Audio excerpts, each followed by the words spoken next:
Hello, and welcome to the lecture on Elaboration Likelihood Model, or ELM, which is what I will call the model from now on. From here on, the lecture is only one slide, but that's a little deceptive because it suggests that there's really nothing to it.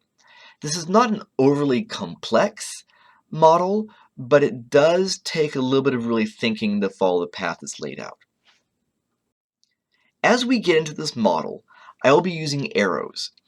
And if you can see the difference of red-green, then the arrows are green for yes and red for no. But if you can't, the arrows are still going to be labeled yes and no. But it's important that you pay attention to these arrows. For each question at each step, is if a person gives a yes, it's one direction, and if they give a no, it's another direction. A bit like a choose your own adventure. So here we are, the elaboration likelihood model. And the elaboration likelihood model is interested in understanding whether or not people take the time to process, as the model says, elaborate, on a message, or just rely on a cue, what Cialdini calls a click word. So there is a message. And for this, I'm going to use the example of buying tires, because I find that buying tires for my car can be a little confusing because I don't always understand all of it, but I want to understand it. So you are there in a tire shop because you need new tires. You ran over a nail, yours are really worn. I don't know what it is, but you're in there buying tires. And so the person in the store is telling you why you should buy brand X of tires. So whether or not how you respond to this message, right, is in part going to be affected by, or first is affected by, your motivation. How interested are you in finding just the right tire versus just finding the cheapest tire? Because for some people, listen, the cheapest tire, put it on the car and go, that's fine. So when you hear a message, the question is, are you motivated to process the message? And there have been times you've heard a sales pitch and you had no interest in what they had to say to you. For one reason or another, you just wanted the cheapest one, you weren't interested in buying, but you had no motivation. Right? So there's a message. If a person is motivated, they're interested in picking out the right tire for them, right? They are motivated, they're interested in what the person is talking about. If that's a yes, the next question of ELM is the person's ability. And that is, can they make sense of the message that's being given to them?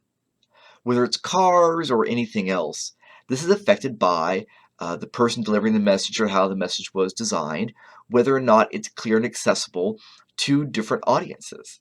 If I can use a different example for a moment, when my wife and I are talking to our pediatrician about the care for our child, without having any medical training, without really much access to medical data in journals, we're not able to really to really judge the soundness of the suggestions made to us by the pediatrician. We're very motivated, very interested to make the best choices for a child, but we're really not able, when they give us the rationale why, not always able to really challenge it and say, yes, but what about the study from 2 years ago, etc. So it's this matter of ability. But back to the tire shop. You hear the message, and the question is, are you able to process what they're saying? The language that the people are, or that the person is using, the factors that they're referring to, do those things make sense to you? If they do, so you're interested in finding the right tire for you, not just the cheapest, you are able to follow along with the message, the persuasive arguments being presented by the salesperson, you now are elaborating. And this is all following, on the left side here, this is following what ELM calls the central route of processing, right? You're centrally processing, or you are, as they say, elaborating. So in your mind, there's a person talking about warranty, tread type, other things that honestly I don't understand, and they're going over all that with you. You're kicking these things around your head. That's you elaborating. Okay? So in this case, you were motivated to think about the message, so you make the right choice. You had the ability to follow along, and so now you're really processing what they're saying. Will there be a change in attitude? Well, yes, if there is a change in your attitude, that based on what you said, you thought, oh, well, I thought I just want the cheapest tire, or I just want the brand of tires that I've heard advertised the most. When I was a child, it was Goodyear, because so much is riding on your tires. They had a picture of the tire lying on its side, and there's a baby inside of it. Or just sitting up inside the tire. Anyway, is it just, are you now processing beyond what's the cheapest? Or you've heard advertised most recently or most often, you're really thinking about it. So, so there's a change then. So if you really think about it, there is perhaps then this change in attitude. So does it stick? Because sometimes we make a decision. In that store, you decide then to buy this brand of tire that maybe you have or haven't heard of before. Some people who don't know tires have not heard of the tire brand Yokohama, which is not an uncommon tire brand, by the way. But we don't see as much advertising for. Anywho. So you make the change. You decide to go ahead with this branded tire that maybe you haven't heard of before, right? So yes, it sticks. Well, that is great. This is what we call a central attitude change. And there's a happy face on there because this sort of attitude change is solid, it's long-lasting. This means that you hadn't even heard of this brand of tire before or hadn't considered it, but next time you go to buy a brand of tires, you're walking that door thinking, I know I like this tire, and not just because it's what I did last time, but because there are specific reasons behind it I feel very strongly now. Not super strong, but you have reasons behind why you feel good about this tire.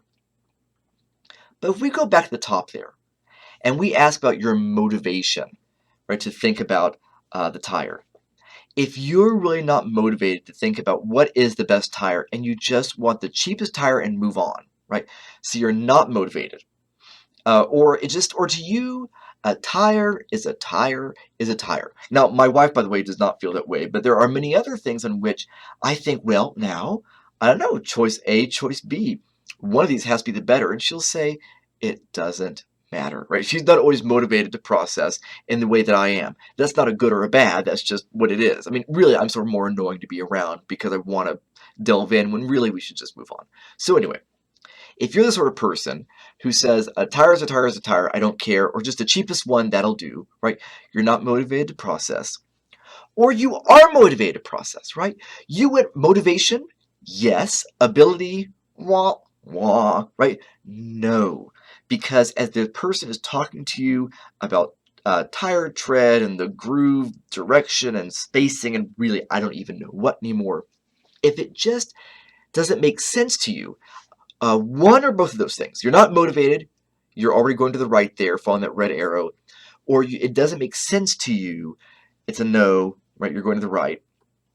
You are going to rely upon a peripheral cue. Or at least you're going to be looking for a peripheral cue if there's anything to go by.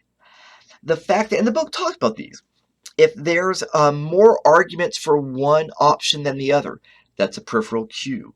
If the source seems credible, if they are attractive in some way, they seem trustworthy. Those are all peripheral cues, right? So yes, there's some good peripheral cues there. You have what we call a peripheral attitude shift. This person gave a series of good reasons, and there was an attractiveness in the sense of their credibility and their caring for you. This makes them an attractive sender of a message. That is a peripheral cue. And so you have what we call a peripheral attitude shift. The problem is because you don't really understand what they're saying about these tires, or you didn't really care a whole lot about these tires, but you're willing to rely upon their enthusiasm for this tire, that means your change is very fragile or fleeting. It means the next time you walk in a tire shop, who knows which tire you're going to get because you don't have the sort of deep-seated sense of which tire is the best one for you. Right? And the book talks about a variety of peripheral cues. You need to be familiar with those. All right. But let's say there's not a peripheral cue. That the person just says, which tire do you want? You say, I don't know, whatever you have is the cheapest. And so they say, well, we have this other tire over here. And it doesn't really, it doesn't seem to there's anything compelling about their argument. They themselves don't seem credible. They don't seem to offer much way of good reasons. There's no rewards that go along with this, etc. A variety of peripheral cues aren't really present. You'll just go with your initial attitude, which is whatever you've got the cheapest, that one's fine. And I put a sad face on there, no change, just because if we're trying to persuade somebody to change their mind, this is not what we're looking for, is that they just stick with whatever it was they first thought, because we're trying to change somebody's mind, if that's our goal. Obviously, That's a sad face situation. Now, sometimes, right, I added one in there next to elaboration. A person's motivated, they're able to, but they really don't feel like taking the time to think about the tire. Too much is going on in their day, right? They're motivated to process, they can make sense of these arguments. They just don't feel like elaborating in their mind, really centrally processing. It's just not something they're into. They also are going to retain their initial attitude. I don't feel like taking information in today. It doesn't matter. Just give me the thing I asked for, the cheapest tire, that's fine. And again, sad face because there's no change there, right? So this is the elaboration likelihood model. Right?